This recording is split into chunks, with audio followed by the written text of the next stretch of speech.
of Kent State was that after the shootings, the Ohio National Guard was told that you could never take live ammunition onto any college campus.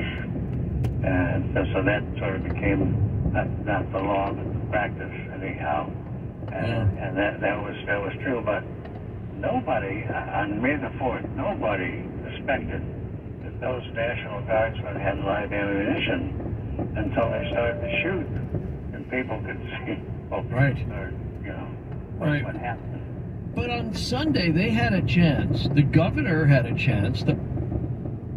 I would assume the president of Kent State University had the chance to shut down the whole campus. Why didn't they?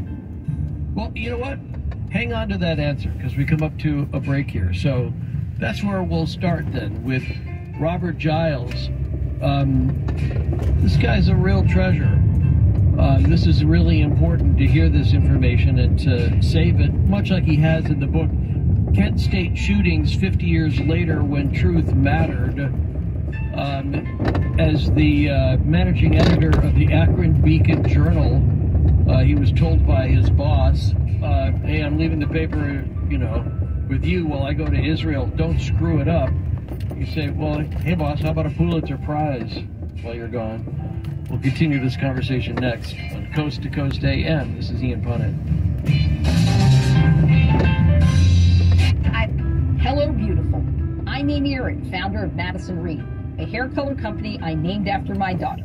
I started Madison Reed to give you the most gorgeous hair color made with ingredients you can feel good about. Are you tired of drugstore hair color? You deserve better. Spring is here and the forecast calls for your best hair color. Oof.